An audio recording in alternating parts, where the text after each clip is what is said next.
Well, joining us now, two passengers on board, Joe and Stacey Noriega, newlyweds, who spent not the honeymoon they were expecting. Thank you all for being with us. So tomorrow, it's going to be 1 week anniversary tomorrow, Saturday, and you then hop on the cruise. What's the first thing you did when you got off that ship, Stacey? We got on a little bike ride straight to get some pizza down the road. You wanted some of that hot food? Yeah, we were dying for some hot food. We're so sick of sandwiches and salad.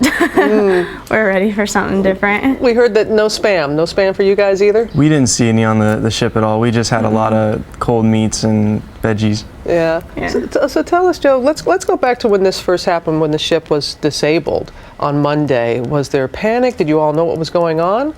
He just announced over the radio, John announced over the radio that... And who's John? The cruise manager, that there was a problem with the engine room and there was smoke filling up in the lower cabins, and we were on the first deck, and so we were asleep, and she tried to go back to sleep, and we had to just go up to the Lido deck where there was fresh air. So there wasn't too much panic. It was just kind of arranged nicely. And thankfully nobody was injured or killed when that happened. Yeah. So Stacey, compounding this, you're pregnant. Yes. You're a few months pregnant. Without going into too much detail, how difficult and challenging did it make it for you with all the smells that we heard about and things going on board? It was very difficult, well, especially because the smells were unbelievable. Like, it seemed almost like every floor we went up, it was a different odor, and it was just so uncomfortable. And then we had to wait in line for sometimes 2 hours just to get something to eat, and I didn't really eat very much because they had so much salmon and tuna, and it was very uncomfortable, and we didn't really have a fun time. No, I know you didn't. I know your husband, your new husband, was very concerned about you and wanting to make sure that you got something to eat and all. And we kept hearing over and over, even in David's report just now, that people were really making the best of a horrible situation. Was it consistent like that? Was it like that in the beginning and then it changed, or vice versa? Anything like that? No, it was consistently like that. Carnival did a really good job of making light of a big situation, and they did the good job of handling the food situation and everything. So it wasn't as horrible as it could have been.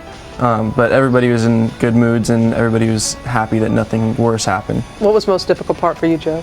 Probably worrying about everything with the baby. Like, I didn't think that it was going to be safe to not have good food or cooked food for so long, and I didn't know how long we were actually going to be on the cruise until we reached the port. And Stacey, how do you feel everybody on board, the crew, handled this situation?